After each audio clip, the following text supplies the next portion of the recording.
Bueno, la última cápsula del capítulo 4 habla sobre la forma de hacer verificar, digamos, comportamiento eh, de un circuito modelado con HDL.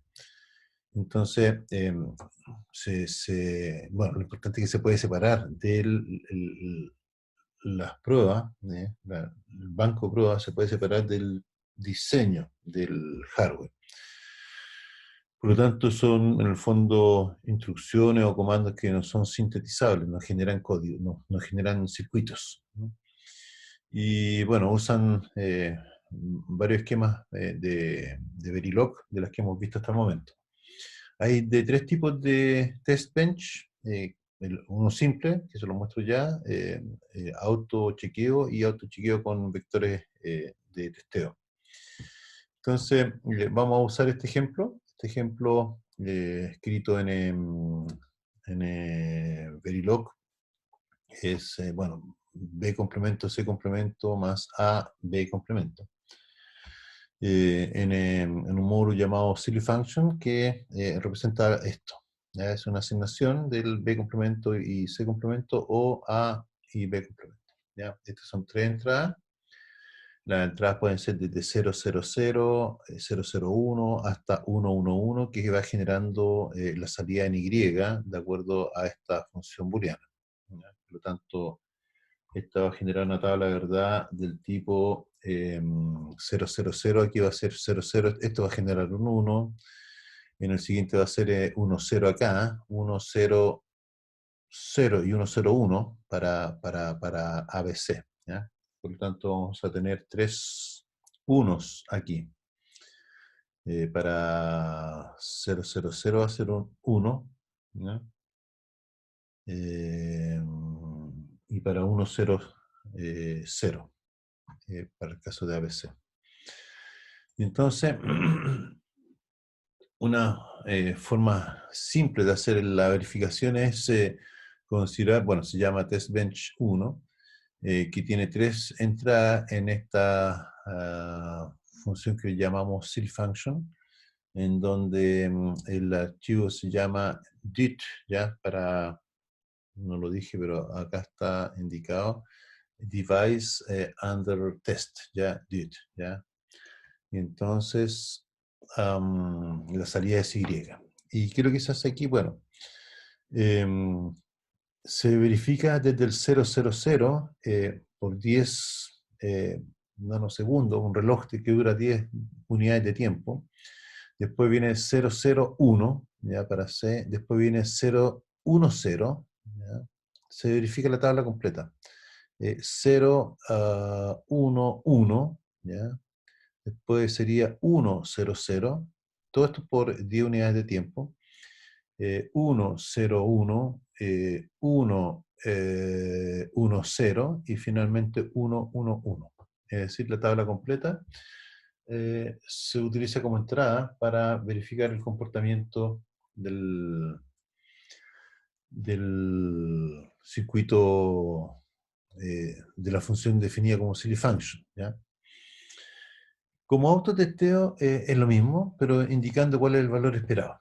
Es decir, acá, por ejemplo, sabemos que al aplicar 000 va a hacer la salida de acuerdo a la silly function, va a ser 1. Por lo tanto, aquí se pregunta, si es diferente de 1, hay un error.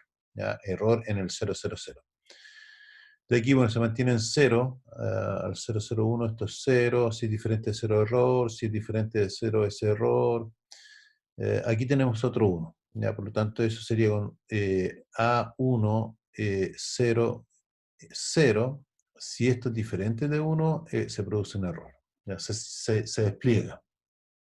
Y el siguiente también, que sería 101. ¿Ya? En este caso, en todos los otros debería ser 0 y bueno, se despliega dónde se produjo el error y esto se llama auto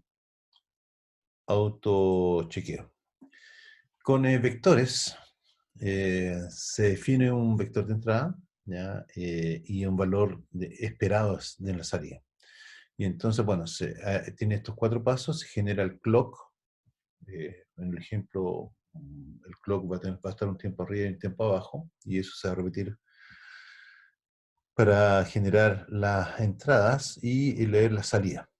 ¿Ya? Entonces, después se va a leer el vector, el archivo donde está el vector de prueba, se asigna la entrada y se ven las salidas esperadas y se comparan los resultados. ¿Ya? Eso es lo que ocurre aquí vamos a ver paso por paso aquí. En el caso 1, se asume que el reloj va a estar un tiempo arriba. En este caso se asignan las entradas, ¿ya?